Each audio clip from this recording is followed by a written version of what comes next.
이번 파리올림픽에서 금메달을 따내며 2연패를 달성한 태국의 파니팍 웡파타나킷과 그녀를 지도한 한국인 최영석 감독이 태국의 큰 사랑을 받으며 눈길을 끌고 있습니다.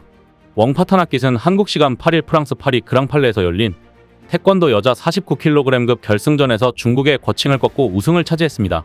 이로써 지난 도쿄올림픽에 이어 연속으로 금메달을 목에 걸며 태국 태권도 역사상 최초로 올림픽 2연패를 달성했습니다. 파니팍 웡파타나킷은 금메달을 확정하자 한국인 감독인 최영석 감독에게 달려가 무릎을 꿇고 엎드려 큰절을 했습니다. 이번 올림픽을 끝으로 은퇴를 결심한 웡파타나킷은 최 감독과 얼싸안고 기뻐한 뒤 태국 국기를 펼치며 금메달을 자축했습니다. 웡파타나킷은 결승전 진출 과정에서 여유롭게 3승을 따내며 결승에 올랐습니다. 결승전에서 거칭을 상대하며 다소 뒤처지는 듯 했으나 몸과 머리를 겨냥한 두 차례 연속 발차기로 경기를 뒤집었습니다. 비디오 판독 결과 웡파타나킷의 두 번의 멋진 헤드킥이 성공한 것으로 인정됐습니다. 로이터 통신에 따르면 최영석 감독은 지난 13년간 웡파타나킷을 지도해왔습니다. 웡파타나킷이 2016년 리우데자네이루 올림픽에서 동메달을 딴 후 은퇴를 고민할 때 최 감독은 그녀가 태권도를 그만두지 않도록 설득하는 데 중요한 역할을 했습니다. 웡파타나킷과 최 감독은 지난해 올림픽닷컴과의 인터뷰에서 그간 인연을 자세히 소개하기도 했습니다. 최영석 감독은 2002년 부산 아시안게임을 준비하며 태국 태권도 국가대표팀의 감독을 맡았습니다. 이후 2004년 아테네 올림픽에서 태국에게 첫 메달을 안겨주었습니다. 태국에서 타이거 최라는 애칭으로 불리는 최 감독은 엄격하게 훈련을 시키지만 때로는 아빠 같은 리더십으로 선수들을 지도하는 것으로 유명합니다. 파니팍 킥으로 불리는 정갈킥은 웡파타나킷을 무적으로 만든 주요 기술 중 하나입니다. 뒤에서 다리를 들어 몸통 보호대를 때리는 기술로 이를 구사하는 선수는 많지 않은데 최 감독이 매일 1시간씩 공을 가지고 등 뒤로 차는 법을 훈련시켰기 때문에 이것이 웡파타나킷의 주요 기술이 됐다고 알려집니다. 최 감독은 이 매체와 인터뷰에서 부상 없이 열심히 훈련하는 게 더 중요하다. 저는 항상 챔피언이나 슈퍼스타가 아닌 헌신적인 운동선수를 지도하는 것을 희망한다고 말했습니다. 웡파타나킷은 최 감독을 만나 세계적인 선수로 성장했으며 2021년 도쿄올림픽에서 태국 최초 올림픽 금메달을 획득했습니다.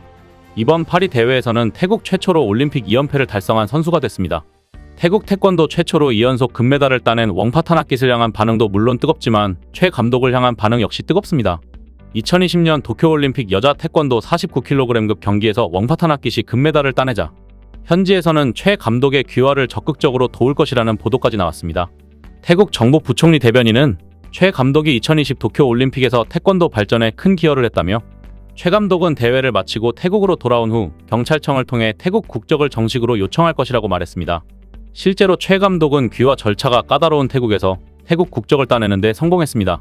이후 그동안 외국인으로서 태국에서 활동하는 데 한계가 있었다며 앞으로 좀 더 큰 그림을 가지고 양국 스포츠 외교에 도움이 될 수 있도록 기쁜 마음으로 일하겠다는 소감을 전했습니다. 태국 현지 라디오 매체 및 누리꾼들 역시 최 감독을 향해 계속 태권도를 지도해달라? 당신은 태국의 영웅이다 등의 반응을 보이며 열렬한 지지를 보내고 있습니다.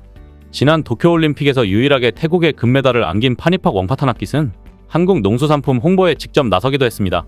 훈련 기간에 최 감독이 해준 김치찌개와 김치볶음밥이 큰 힘이 되었다고 언급하며 한국 음식에 남다른 애정을 드러내기도 했기 때문이었습니다. AT는 대태국 한국 신선농산물의 주 수출 시즌을 맞아 윙파타나킷 선수와 태국인들이 사랑하는 대표 한국 신선농산물인 배, 단감, 포도 홍보 영상을 제작했습니다. 선수로서 힘든 연습 시간과 부상을 견뎌내고 올림픽에서 값진 메달을 따낸 스토리와 함께 지친 일상에 활력과 영향을 주는 한국 농산물을 소개하며 태국인들이 지금의 힘든 시기를 극복하는데 한국 식품과 함께하겠다는 희망의 메시지를 전달했습니다. 한편 한국 역시 우리나라 선수 최초로 올림픽 태권도 남자 58급에서 금메달을 목에 건 가운데 태권도 경기 비디오 판독 신청 모습이 주목을 받고 있습니다. 비디오 판독 때 감독과 심판이 모두 허리를 숙여 인사하는 모습을 두고 네티즌들은 예의범절을 중시하는 태권도의 특징이 잘 드러났다는 평가를 쏟아내고 있습니다. 지난 도쿄올림픽 노골드 충격을 씻어낸 박태준의 금메달 획득에 온라인에서는 종주국 자존심을 회복했다는 반응과 함께 태권도 종목에 대한 관심이 높아졌습니다. 특히 우리나라가 태권도 종주국임을 알 수 있는 부분이라는 제목의 글이 올라와 많은 이들의 공감을 사고 있습니다. 이 글에는 결승전에 앞서 열린 박태준과 세계 랭킹 1위 모하메드 칼릴 젠두비의 준결승전에서 코치가 심판에게 비디오 판독을 요청하는 중계 화면이 캡처돼 올라왔습니다. 화면 속정을 진 코치는 자리에서 비디오 판독 카드를 높이 들어 비디오 판독을 신청했습니다. 카드를 들고 나온 정 코치는 심판을 마주보고 서서 정중하게 허리 숙여 인사했습니다.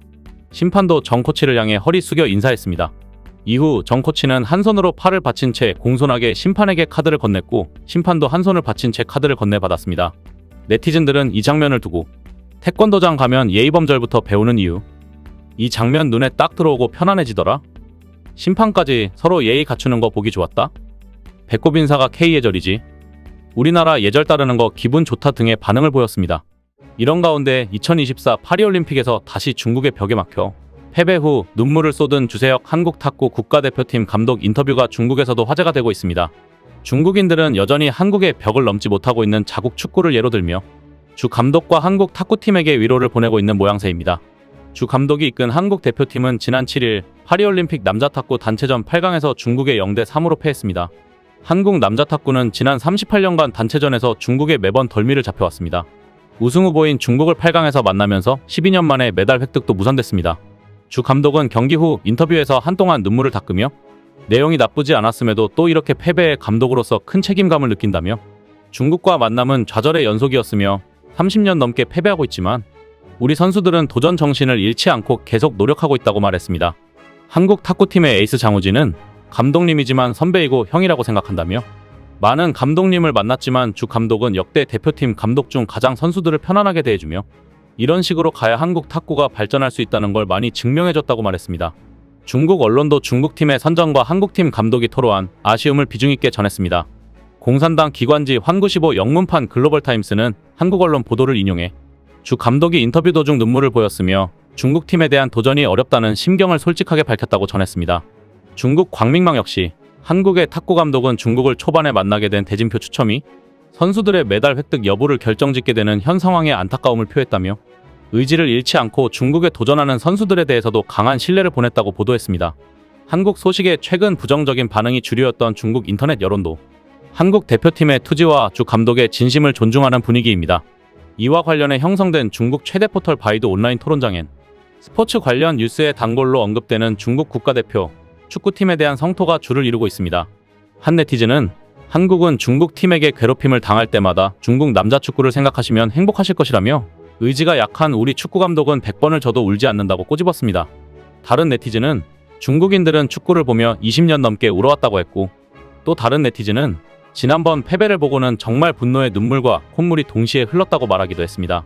국민의 영광인 탁구를 말하는데 국민의 수치인 축구 얘기를 하지 말아달라는 댓글도 다른 중국인 네티즌들로부터 수천 개의 동의를 받았고 자국 축구팀에 대해 운동선수도 아닌 해삼과 흰닭들이라는 원색적 비난도 등장했습니다.